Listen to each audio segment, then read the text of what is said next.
Assalamualaikum warahmatullahi wabarakatuh. Perkenalkan, nama saya Widya Cahyani dengan NIM 211210058.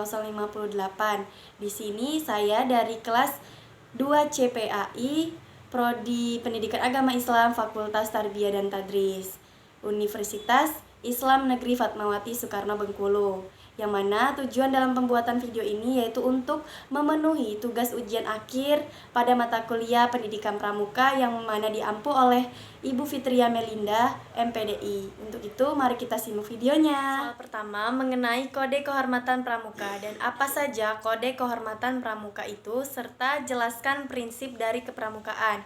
Jadi, Kode Kehormatan Pramuka merupakan suatu norma dalam kehidupan pramuka yang menjadi ukuran atau standar tingkah laku pramuka di masyarakat. Nah, untuk Kode Kehormatan dalam pramuka yang berupa janji dan ketentuan moral itu ada Satya Pramuka dan Dharma Pramuka. Kalau Satya Pramuka itu artinya janji pramuka, sementara Dharma Pramuka itu ketentuan moral pramuka. Kemudian, Kode Kehormatan Pramuka sesuai dengan golongan usia. Yang pertama itu Kode Kehormatan Pramuka Siaga, yaitu ada Dwi Satya dan Dwi Dharma. Terus yang kedua, ada Kode Kehormatan Pramuka Penggalang, ada Tri Satya dan Dasa Dharma. Dan untuk yang ketiga itu ada Kode Kehormatan Pramuka Penegak, Pandega, dan Dewasa, yakni Tri Satya dan Dasa Dharma. Nah, selanjutnya mengenai prinsip dasar kepramukaan. Jadi prinsip dasar kepramukaan atau yang disingkat dengan PDK yaitu asas yang menjadi dasar kegiatan kepramukaan upaya dalam membina watak dari peserta didik.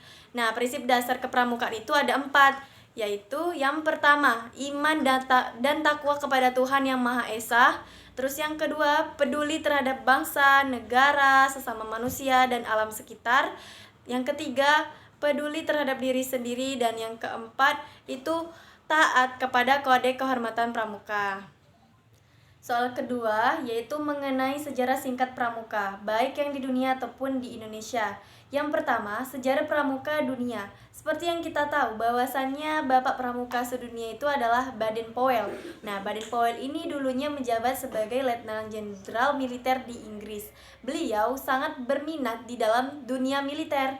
Kemudian beliau itu berinisiatif untuk buat kelompok mandu kecil dengan anggota anak-anak muda.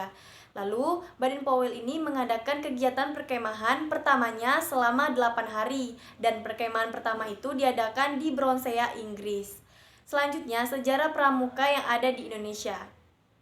Jadi tanggal 28 Desember 1945 itu mulai terbentuknya Pandu Rakyat Indonesia. Kepanduan ini itu sifatnya nasional. Pada saat itu kepanduan di Indonesia ada banyak dan dibagi lagi beberapa federasi. Tanggal 9 Maret 1961 Presiden Soekarno mengumpulkan para tokoh gerakan kepramukaan dan Soekarno itu menyatukan seluruh organisasi kepramukaan itu menjadi satu yang dinamakan dengan Pramuka. Kemudian setelah itu seluruh tokoh kepanduan Indonesia ingin bergabung ke dalam gerakan Pramuka. Dan pada saat itulah diperingati sebagai Hari Ikrar Gerakan Pramuka. Di tanggal 14 Agustus 1961, Presiden Soekarno melakukan penyerahan panji-panji pramuka kepada tokoh-tokoh pramuka yang mana tujuannya itu untuk mengenalkan gerakan pramuka kepada masyarakat luas, dan di tanggal 14 Agustus 1961 inilah dikenal sebagai hari lahir pramuka di Indonesia. Di sini sudah saya buat mengenai satu untuk kata inasal simbol.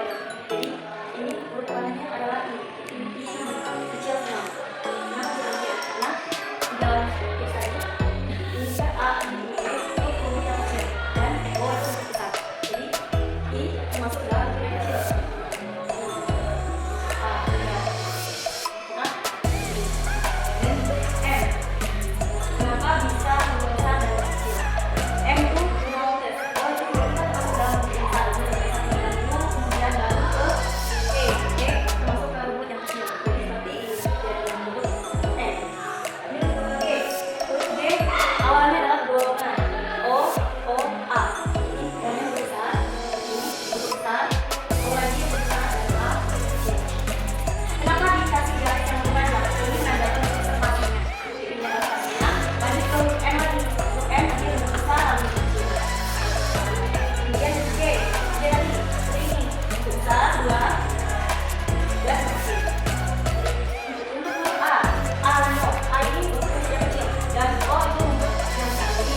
huruf I. Baru S, maaf. S itu Sahara. Sahara. Lalu yang O itu semua karena kata kuncinya itu Omono. Jadi Omono. O besar, besar, ing masuk S U N G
Soal yang keempat yaitu tentang organisasi gerakan pramuka. Jadi, organisasi gerakan pramuka ini merupakan organisasi pendidikan nonformal yang mengajarkan pendidikan kepanduan di Indonesia. Singkatan dari pramuka yaitu Praja Muda Karna, yang artinya itu adalah anak muda yang suka berkarya. Untuk sebutan anggota pramuka berdasarkan usianya, yang pertama pramuka siaga yaitu untuk usia 7 sampai 10 tahun. Yang kedua, pramuka penggalang untuk usia 11 sampai 15 tahun. Ketiga, pramuka penegak yakni usia 16 sampai 20 tahun. Dan yang keempat itu pramuka pandega yakni usianya 21 sampai 25 tahun. Dan kelompok yang lain itu disebut dengan anggota dewasa. Soal kelima mengenai pengertian administrasi kepramukaan dan kenapa administrasi itu penting dalam pramuka. Nah, administrasi kepramukaan itu adalah proses dalam membuat sumber-sumber personil dan material sesuai dengan apa yang tersedia dan efektif bagi tercapainya tujuan bersama. Nah, proses ini itu meliputi perencanaan, penyelenggaraan, pelayanan dari segala sesuatu mengenai urusan gerakan pramuka yang mana berhubungan langsung dengan pendidikan kepramukaan. Nah, administrasi ini sangat penting dalam kepramukaan. Kenapa? Karena administrasi itu berguna untuk membentuk tata cara kerja dengan tertib dan teratur. Juga dijadikan sebagai landasan dan pedoman untuk menentukan kebijakan, perencanaan, pelaksanaan, pengendalian untuk tindakan-tindakan ke depannya. Soal keenam mengenai fungsi dan peranan kepramukaan dalam proses pendidikan bangsa. Yang pertama, fungsinya yaitu bagi peserta didik untuk membentuk karakter dan jiwa dalam diri peserta didik, yang mana harus memiliki jiwa sosial yang tinggi, terus harus ada jiwa kepemimpinan dalam diri dengan dilakukannya permainan yang menarik, menyenangkan, menantang, dan tentunya itu harus mengandung pendidikan. Yang kedua, bagi pembina, yakni berfungsi sebagai pengabdian untuk meraih tujuan pendidikan kepramukaan. Bagi masyarakat, berfungsi sebagai alat untuk mencapai tujuan dalam kehidupan berbangsa dan bernegara. Oleh karena itu, penyelenggaraan pendidikan kepramukaan harus disesuaikan dengan kondisi, situasi, dan perkembangan yang ada di masyarakat. Terus untuk peranan kepramukaannya, antara lain yang pertama sebagai wadah pendidikan karakter anak muda dengan melalui kegiatan-kegiatan yang positif, inovatif, dan produktif. Yang kedua, membentuk kepribadian yang mudah beradaptasi, sehingga ketika seorang anggota pramuka berada di tempat yang asing misalnya, mereka dapat beradaptasi dengan cepat di lingkungan tersebut. Terus yang ketiga itu menciptakan karakter yang penuh tanggung jawab. Keempat, meningkatkan ketakwaan kepada Tuhan Yang Maha Esa. Tujuannya untuk membina anak-anak muda di Indonesia dalam mengembangkan ketakwaan kepada Tuhan Yang Maha Esa, sehingga menjadi manusia yang berwatak, berkepribadian, dan berbudi pekerti luhur. Soal ketujuh yaitu perbedaan mengenai simpul dan ikatan dan fungsi dari simpul hidup dan simpul mati untuk apa.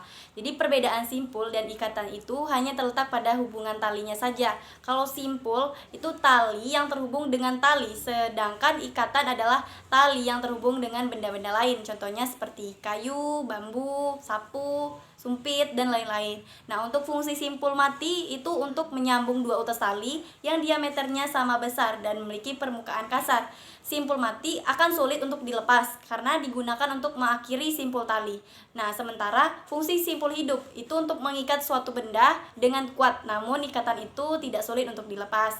Jadi, bisa digunakan untuk mengikat tiang, hewan, dan benda lainnya. Soal ke-8 yaitu ada berapa simpul pramuka yang saya ketahui. Sebenarnya dalam pramuka itu ada bermacam-macam simpul. Namun saya di sini akan menyebutkan 5 macam simpul pramuka, yakni yang pertama itu simpul hidup, kedua simpul mati, ketiga simpul tiang, keempat simpul ujung tali, dan kelima simpul tarik.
Jadi A itu ano, B Bonaparte, C coba-coba, D dominan, E F Paterjonan, G golongan, H Himalaya, I Islam, J Jagoloro, K Komando, L Limonade, M motor, N notes, O omono, P pertolongan, kemudian Q komokaro, R masohi, S sahara, T tom, kemudian U Unisco, V vertikaro, X sosendero, Y Yoshimono, dan Z itu Zoroaster.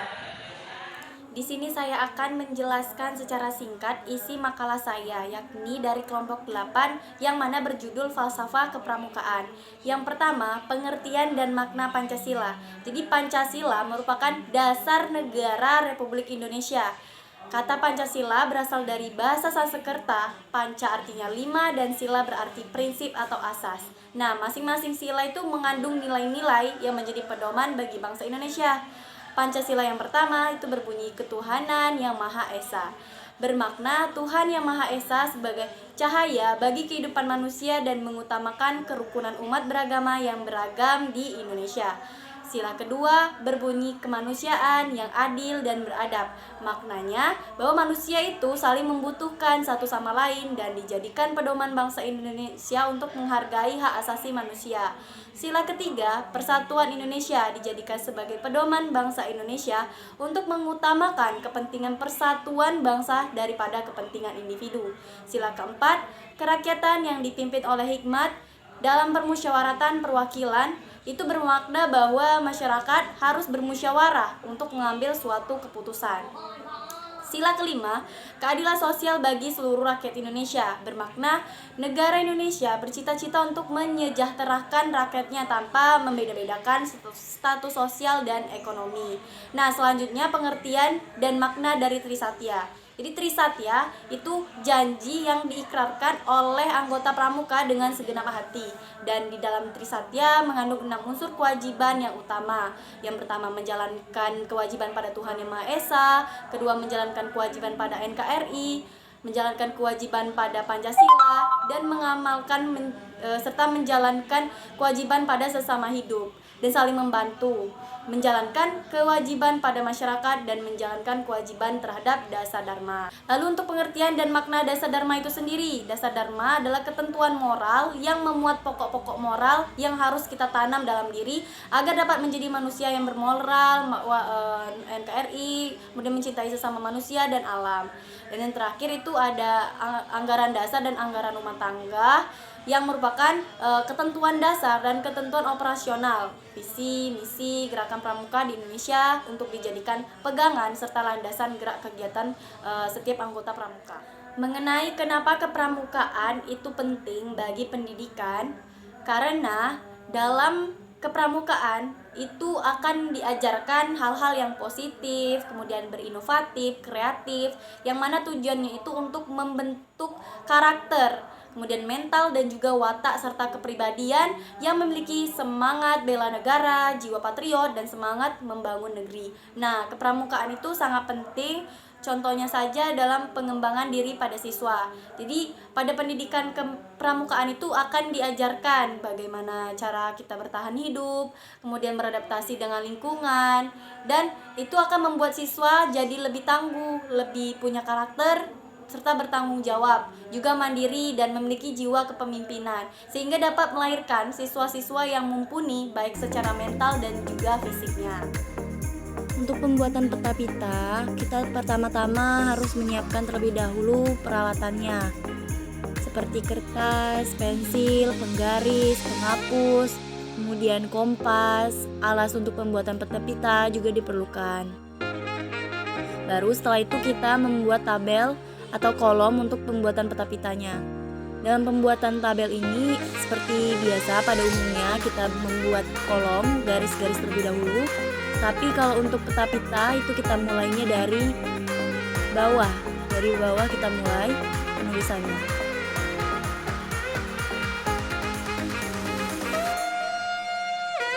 Untuk ini kita tulis nomornya. Selanjutnya itu kita tulis waktu.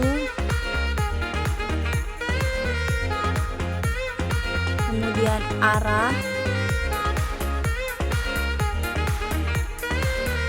lalu jarak yang ditempuh itu berapa meter atau berapa kilometer gitu, rute.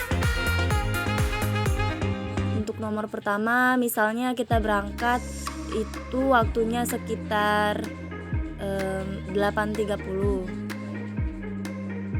Lalu untuk arahnya kira-kira kita tulis 90 derajat.